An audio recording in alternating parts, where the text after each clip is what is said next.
Hi friends, ഞാൻ ഷിജി. എല്ലാവർക്കും SR ഹോബീസിലോട്ട് സ്വാഗതം. ഇന്ന് ഞാൻ വന്നിരിക്കുന്നത് ചക്കപ്പഴവും അരിപ്പൊടിയും വെച്ച് വളരെ ഈസി ആയിട്ട് ചെയ്തെടുക്കാൻ പറ്റുന്ന ഒരു 4 മണി പലഹാരത്തിൻ്റെ വീഡിയോ ആയിട്ടാണ്. നമുക്കിത് എങ്ങനെ ചെയ്യാമെന്ന് നോക്കിയാലോ. അതിനുമുമ്പ് നമ്മുടെ ചാനൽ ഇതുവരെ സബ്സ്ക്രൈബ് ചെയ്തില്ല, ഒന്ന് സബ്സ്ക്രൈബ് ചെയ്ത് സപ്പോർട്ട് ചെയ്തേക്കണേ. നമുക്ക് വീഡിയോയിലോട്ട് പോകാം. തയ്യാറാക്കാൻ വേണ്ടി ഇത്രയും ചക്കപ്പഴം എടുത്ത് വെച്ചിട്ടുണ്ട്. ഇതിൻ്റെ പകുതിയാണ് നമുക്ക് ആവശ്യമുള്ളൂ. ഒരു പിടുത്തം ചക്കപ്പഴം നമുക്ക് മിക്സിയുടെ ജാറിലോട്ടാക്കി കൊടുക്കാം. ഇത് നമുക്ക് നന്നായിട്ടൊന്ന് അടിച്ചെടുത്തുകൊണ്ട് വരാം. ഇതിലോട്ട് ഞാനൊരു തേങ്ങയുടെ വെള്ളം നേരത്തെ തന്നെ പഞ്ചസാര ഇട്ട് വെച്ചിരുന്നതാണ്. ഇതിൽ കുറച്ച് ഒഴിച്ച് നമുക്കൊന്ന് അടിച്ചെടുക്കാം. ഞാൻ നന്നായിട്ട് അടിച്ചെടുത്തുകൊണ്ട് വന്നിട്ടുണ്ട്. നമുക്ക് ഒരു ബൗളിലോട്ട് ഒഴിച്ചു കൊടുക്കാം. ഇത് നമുക്കൊരു സൈഡിലോട്ട് മാറ്റി വയ്ക്കാം. ഇനി നമ്മൾ ഈ അടിച്ചെടുത്ത ഈ ജാറ് തന്നെ എടുത്തിട്ട് ഇതിലോട്ട് 1 കപ്പ് അളവിൽ അരിപ്പൊടി നമുക്ക് ഇതിലോട്ട് ചേർത്ത് കൊടുക്കാം. നൈസായിട്ടുള്ള അരിപ്പൊടിയാണ് ചേർത്ത് കൊടുക്കുന്നത്. ഒരു മുറി തേങ്ങ എടുത്തിട്ടുണ്ട്, അത് നമുക്ക് ഇതിലോട്ട് ചേർത്ത് കൊടുക്കാം. ഇതിലോട്ട് ഒരു 2 സ്പൂൺ ചോറും കൂടെ നമുക്ക് ചേർത്ത് കൊടുക്കാം. അടുത്തതായിട്ട് ചെറിയ ജീരകം കൂടെ നമുക്ക് ചേർത്ത് കൊടുക്കാം. 3 ഏലക്ക എടുത്തിട്ടുണ്ട്. ഇതിൻ്റെ കുരു മാത്രം നമുക്ക് ചേർത്ത് കൊടുക്കാം. ബാക്കിയുള്ള തേങ്ങ വെള്ളം കൂടെ നമുക്ക് ചേർത്ത് കൊടുക്കാം. ഇതിന് പകരം ഒരു നുള്ള് ഈസ്റ്റ് ചേർത്ത് കൊടുത്താലും മതി. ഞാനിപ്പോൾ തേങ്ങ വെള്ളത്തിൽ നേരത്തെ പഞ്ചസാര ചേർത്ത് വെച്ചിരുന്നതാണ്. നന്നായിട്ട് അടിച്ചെടുത്തുകൊണ്ട് വരാം. ആവശ്യമാണെങ്കിൽ കുറച്ച് വെള്ളം കൂടെ ചേർത്ത് കൊടുക്കാം. ഇതിലോട്ട് നമുക്ക് പഞ്ചസാര മധുരത്തിന് ആവശ്യമായി ചേർത്ത് കൊടുക്കാം. ഞാനിപ്പോൾ ഒരു 4 ടീസ്പൂൺ പഞ്ചസാരയാണ് ചേർത്ത് കൊടുക്കുന്നത്. കുറച്ച് വെള്ളം കൂടെ ഒഴിക്കാം നമുക്ക്. ഞാനിപ്പോൾ ഒരു 3/4 കപ്പ് വെള്ളം കൂടെ ഒഴിച്ചു, കപ്പല്ല ഗ്ലാസ് വെള്ളം കൂടെ ഒഴിച്ചു കൊടുത്തിട്ടുണ്ട്. നന്നായിട്ടൊന്ന് അടിച്ചെടുത്തുകൊണ്ട് വന്നിട്ടുണ്ട്. ഇത് നമുക്ക് ഒരു ചെരുവത്തിലോട്ട് ഒഴിച്ച് കൊടുക്കാം. ഇനി ഇതിലോട്ട് നമ്മൾ ഈ ചക്കപ്പഴം അടിച്ചെടുത്തുകൊണ്ട് വന്നാൽ ചേർത്ത് കൊടുക്കാം. നന്നായിട്ടൊന്ന് യോജിപ്പിച്ചെടുക്കാം നമുക്ക്.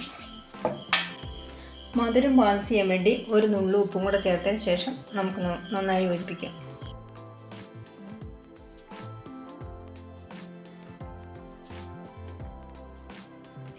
ഇനി നമുക്ക് കുറച്ച് വെള്ളം കൂടെ ഒഴിച്ചു കൊടുക്കണം. ജാറിന്ന് കഴുകിയിട്ട് ആ വെള്ളം ഒഴിച്ചു കൊടുക്കണം.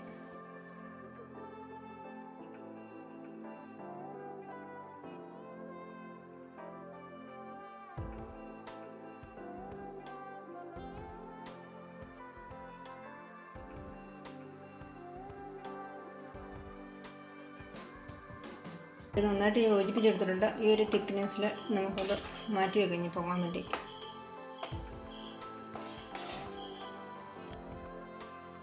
നമുക്കൊന്ന് മൂടി വയ്ക്കാം. നമുക്കിനി ഇത് തുറന്ന് നോക്കാം പൊങ്ങിയിട്ടുണ്ടെന്ന്. അത്യാവശ്യം പൊങ്ങിയൊക്കെ കിട്ടിയിട്ടുണ്ട്. കുറച്ച് തിക്കായിപ്പോയി. നമുക്ക് കുറച്ച് വെള്ളം കൂടി ഒഴിച്ച് ഒന്ന് ലൂസാക്കണം.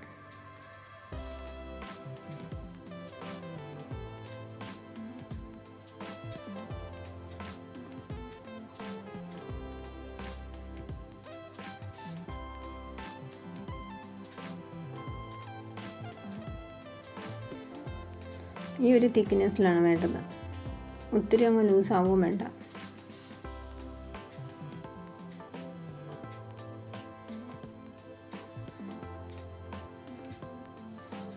ഞാനൊരു പ്ലേറ്റ് എടുത്തിട്ടുണ്ട്. ഈ പ്ലേറ്റിൽ കുറച്ച് ഓയിലൊക്കെ അപ്ലൈ ചെയ്ത് വെച്ച് കൊടുത്തിട്ടുണ്ട്. ഇനി നമുക്ക് ആവി കയറ്റിയെടുക്കാം. അപ്പച്ചമ്പിൽ നേരത്തെ വെള്ളമൊക്കെ തിളപ്പിക്കാൻ വെച്ച് കൊടുത്തിട്ടുണ്ടായിരുന്നു. പ്ലേറ്റിലോട്ട് ഒഴിച്ചു കൊടുത്തിട്ടുണ്ട്. നമുക്കതിന് മൂടി വയ്ക്കാം. ഇനി ഒരു 15 മിനിറ്റിന് ശേഷം നോക്കാം.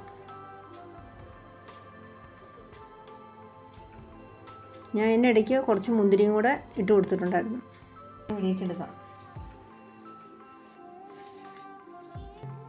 ഇത് ഞാനിപ്പോൾ പാത്രത്തിൽ നിന്ന് എടുത്തിട്ടുണ്ട്. നല്ല ചൂടുണ്ട്, ചെറിയ ചൂടുണ്ട്. ഞാൻ അപ്പം ഇന്ന് കട്ട് ചെയ്തിട്ടുണ്ട്. നല്ല സോഫ്റ്റ് ആയിട്ടുള്ള അപ്പമാണ്, നല്ലൊരു ടേസ്റ്റുമാണ്. നിങ്ങളും ഇതുപോലെ തയ്യാറാക്കിയിട്ടില്ലേ, ഒന്ന് തയ്യാറാക്കി നോക്കൂ. തീർച്ചയായും ഇഷ്ടമാകും.